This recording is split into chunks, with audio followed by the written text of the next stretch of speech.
The restaurant hummed, a gilded cage of soft light and hushed ambition. She, the titan of tech, sat alone, the weight of her empire pressed against her tailored silk, familiar, heavy, constant. Her phone lay face down, a tiny rebellion. Tonight, she craved only the anonymity of the crowd, the fragile illusion of being just a woman, simply breathing.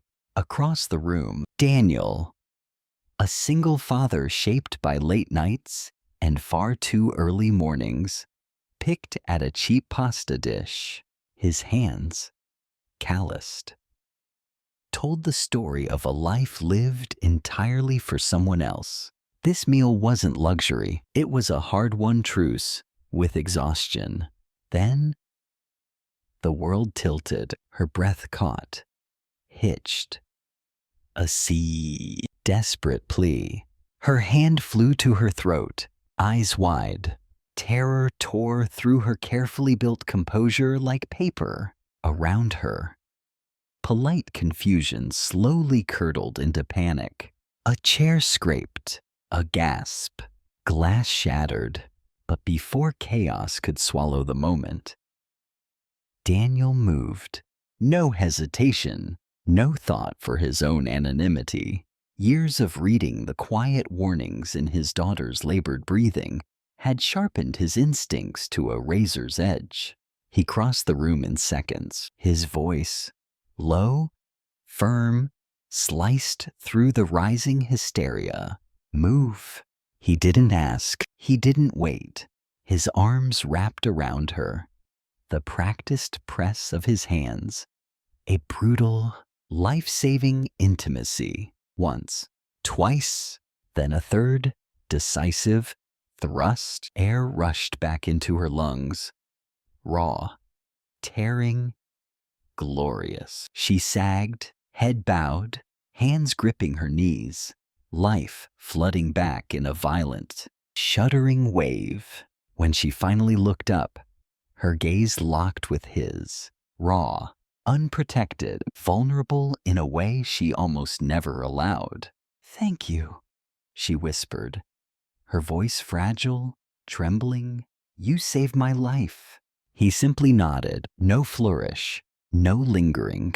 He retrieved his jacket, a quiet shield, paid his bill, and vanished into the indifferent city night, leaving behind a ripple of awe and one great, unanswered question. The next morning, the digital world exploded.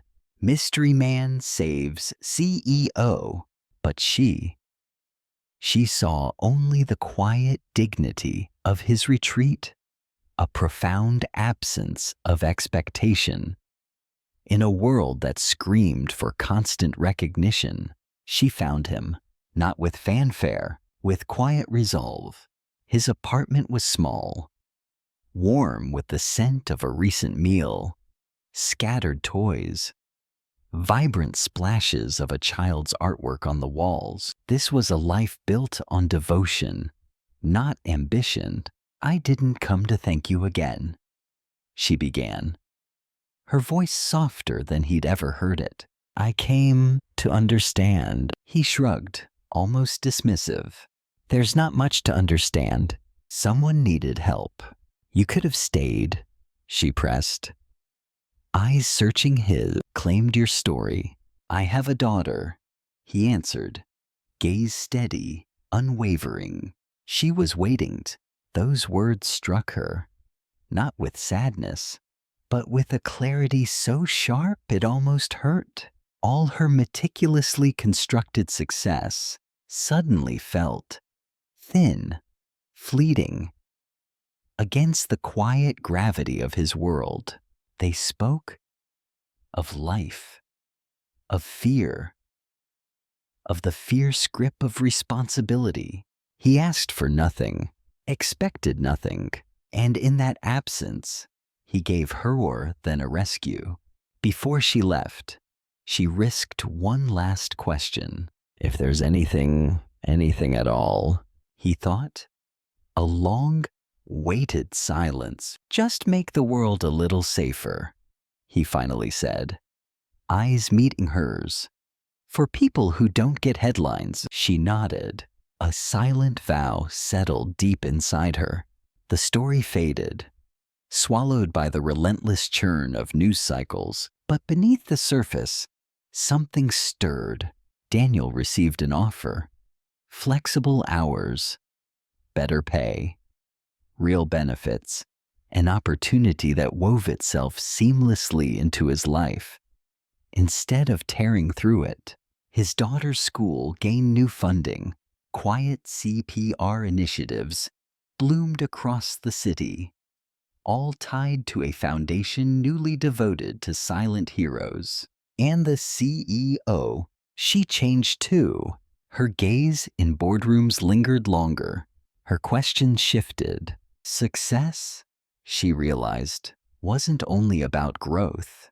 It was about who was protected by its reach. She listened, truly listened, to the stories no one ever told. They never became friends, not in the usual way. What they shared was deeper, forged in near death, and selfless action. Once a year, a handwritten note arrived. Simple. She's doing great in school. Thank you. And once a year, he received his own, equally brief, still breathing, still grateful. No cameras, no headlines, just 2 lives. Irrevocably altered, bound by the quiet courage of an ordinary man and the profound understanding it awakened in an extraordinary woman. Because sometimes, the greatest heroes don't stay for the applause. They simply fade back into the crowd, leaving behind the soft, enduring ripple of a world made just a little bit safer, a little more human.